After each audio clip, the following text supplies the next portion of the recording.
From revolutionary to obsolete, these smartphone features have faded into memory. Are we missing out on something great? So in 2021, Xiaomi released the Mi 11 Ultra and it had a secret weapon.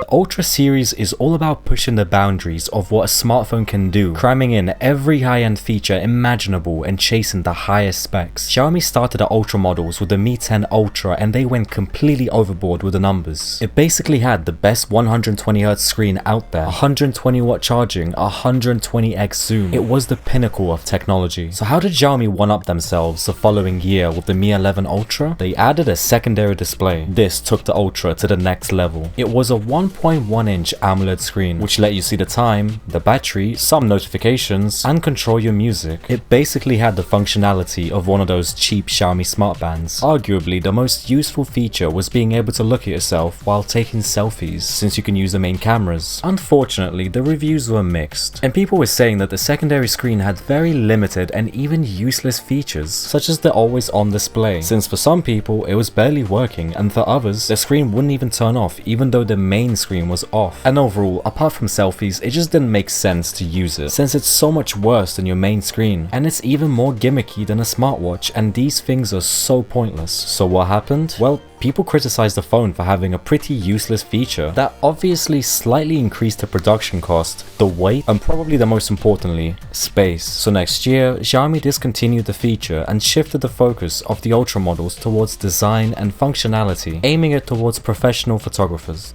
What came just half a year before that tried pushing the boundaries of a smartphone design even further. In 2020, ZTE introduced the first ever phone with an under-display camera. How do you hide a camera under a display without losing quality? Or is there a catch? They did this so they can finally advertise a full screen display with no punch hole cameras, no notches, and no interruptions. It felt like we finally cracked the code. The ZTE Axon 20 had the under-display camera, Axon 30 and 40 had it, Axon 50 didn't have it, but it also apparently got cancelled, or maybe not. According to this user, it wasn't cancelled, it was just never sold to consumers. It was designed only to be sold by the government type organizations and companies in China. The just released Axon 60 Ultra is the same, but we lost the feature? Well, at least on this lineup, because they did reintroduce this on the ZTE Nubia lineup on the Z50 Ultra. I know, this is very confusing, but the point is, other companies never really caught on, so what really happened? Well, before we figure that out, let me very briefly explain how this technology works. The display basically has two screens stacked on top of each other. The main screen is an OLED, and then you have a smaller, lower resolution square screen that sits on top of the selfie camera, which has a transparent layer to let the light into the sensor, and then they have a bunch of software shenanigans to make the picture look correct. And the result?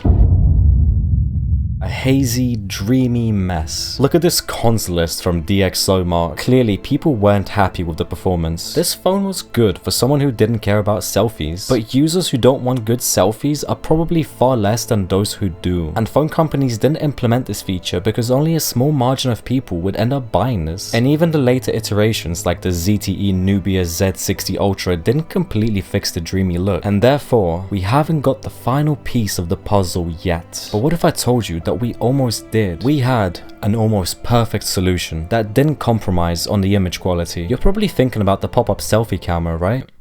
Correct. Well done. But it's another mechanical moving part. That means it will fail, which is what some people said when the first pop-up cameras were announced. However, people really grew to like them. Vivo Nex was actually the first phone to use this pop-up camera back in 2018, but the phone that everyone seems to love was actually the OnePlus 7 Pro. One Reddit user said, "I know 3 people that had the OnePlus 7 Pro, and not one had an issue with the front camera not working, and they had it for at least 3 years. Only issue is that it didn't have waterproof rating. Didn't bother me much. I wasn't going to go swimming with it anyway, lol." OnePlus even estimates that the pop-up camera can withstand sliding out up to 300,000 times, which equates to over 150 selfies every day for 5.5 years. Another Reddit user said that my OnePlus 7 Pro is now 526 days old. The pop-up camera still works flawlessly. Why on earth did they ever go to a hole punch? There's even a video of someone opening a bottle of beer with the OnePlus 7 Pro pop-up camera, which is quite a painful video to watch, but still, clearly it's a durable part, and even years after it, no one really complained about it. So what really happened? Well, here's the thing. Although it was super durable, it did have a couple of downsides. For one, it takes up a lot of valuable space inside the phone, which could be used for bigger batteries and camera sensors. And as you can see next year with the OnePlus 8 Pro, they managed to make the phone slightly lighter, slightly thinner, and it has a much bigger battery. Therefore, it just wasn't worth using the part anymore. And although it was durable, it's just another thing that can go wrong in a phone. I do believe this was one of the coolest phone inventions, but if you want to see some of the most pointless phone features, you can watch this video right here.